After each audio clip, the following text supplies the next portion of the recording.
tell me that I'm never. Halo semua, salam sejahtera Malaysia. Selamat datang ke channel Fels Lifestyle. Saudara-saudara, dengan apa yang berlaku terhadap Tan Sri Muhyiddin Yassin, didakwa di bawah kes rasuah Jana Wibawa dan didakwa sekali lagi berkaitan dengan siasatan isu 3R. Nah, apa yang berlaku kepada Muhyiddin Yassin? Ini satu keputusan terkini berkaitan dengan 4 pertuduhan Jana Wibawa ke atas Muhyiddin. Dikongsikan melalui artikel Harapan Daily bertarik 11 September. Ini pasti satu berita buruk untuk Muhyiddin Yassin, untuk Bersatu dan untuk Perikatan Nasional. 4 pertuduhan Jana Wibawa ke atas Muhyiddin kekal.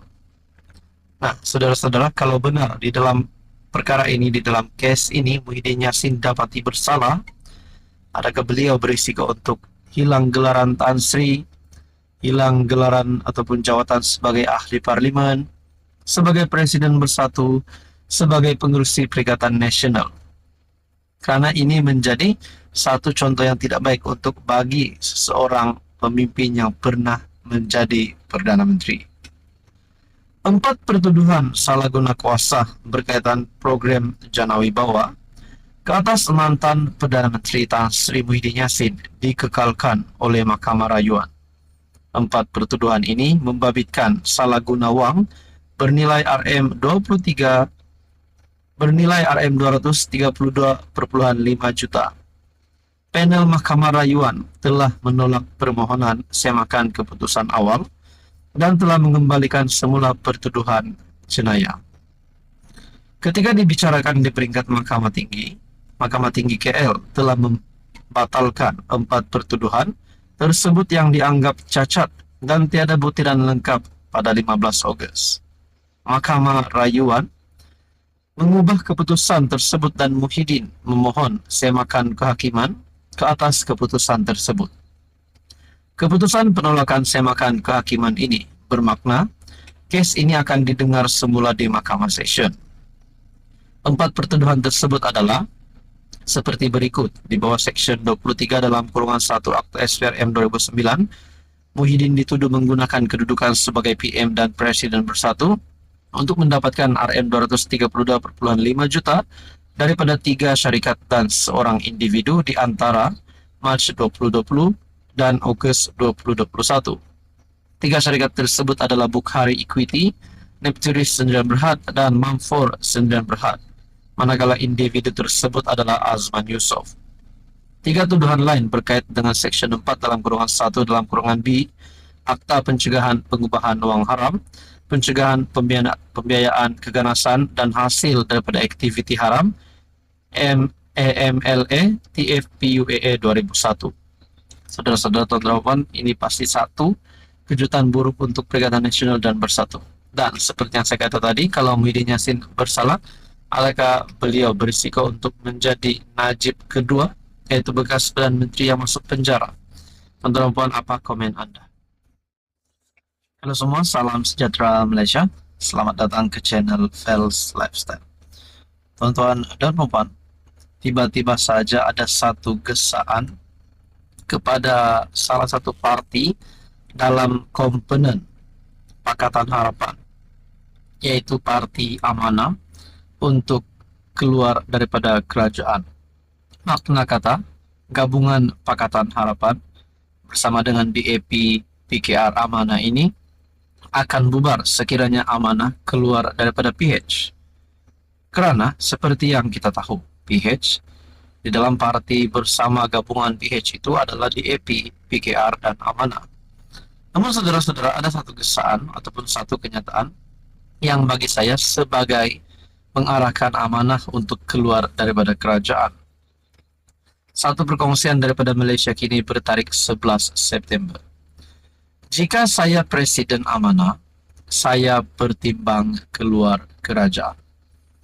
Saudara-saudara, kalau benar Parti Amanah akan keluar daripada kerajaan, bagaimana dengan Menteri Amanah yang dilantik ataupun yang diserap di dalam kabinet kerajaan? Adakah mereka akan dipecat kalau perkara ini benar berlaku?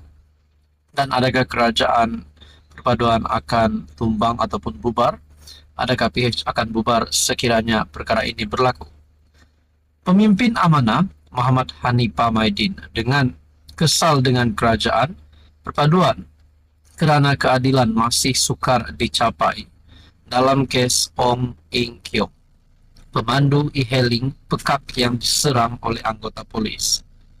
Bekas timbalan Menteri Undang-Undang era pentadbiran PH 2018 itu berkata, jika dia menerajui amanah, maka dia tidak teragak-agak untuk mendesak Mesyuarat Agung Luar Biasa ataupun AGM.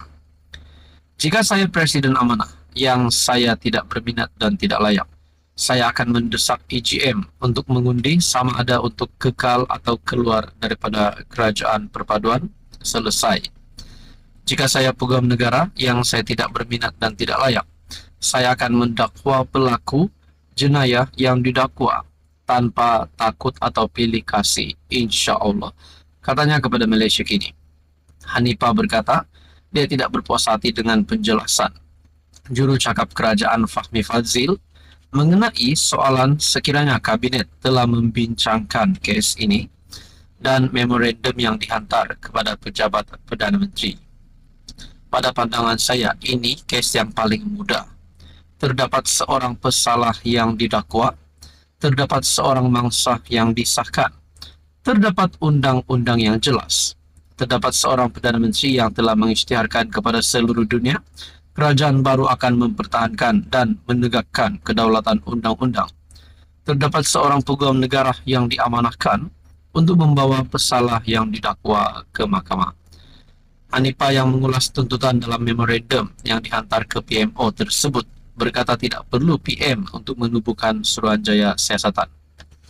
Saudara-saudara, berkaitan dengan ini, kenyataan daripada pemimpin amanah Muhammad Hanifah, di mana beliau kesal dengan tindakan kerajaan berkaitan dengan kes Ong Eng Kiong, yaitu pemandu e-hailing yang pekak yang diserang oleh anggota polis.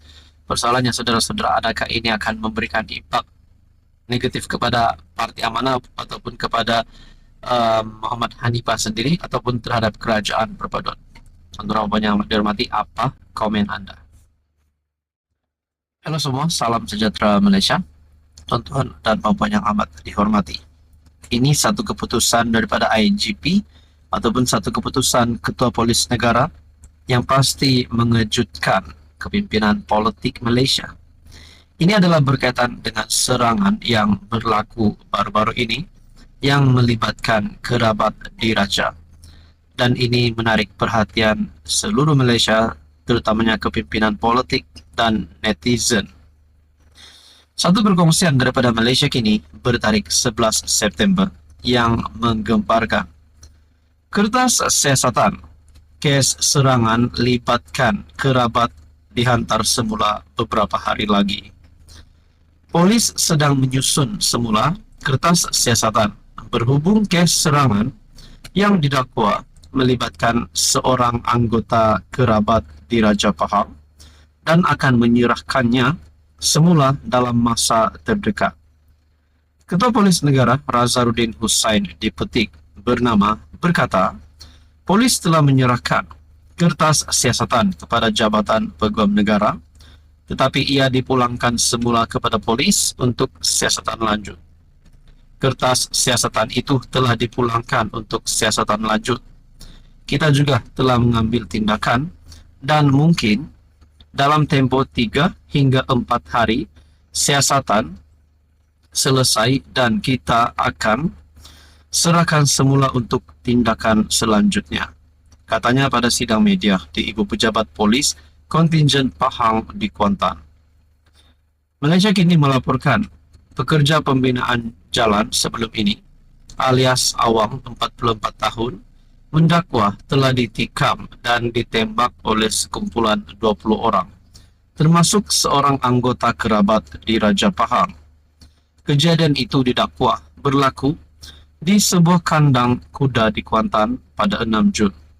Susulan laporan Malaysia Kini, Tengku Mahkota Pahang Tengku Hasanal Ibrahim Alamsyah menitahkan polis menjalankan siasatan yang adil dan telus.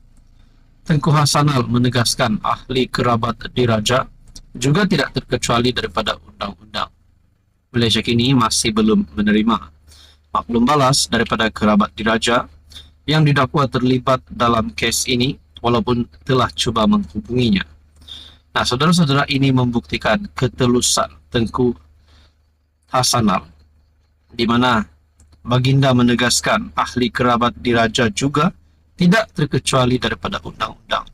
Dan bagi saya, menurut keputusan Ketua Polis Negara ini pasti mengejutkan Istana Pahang, mengejutkan kepimpinan politik seluruh Malaysia. Tuan-tuan dan puan, apa komen Anda? Sekian saja, teruskan bersama di dalam channel ini.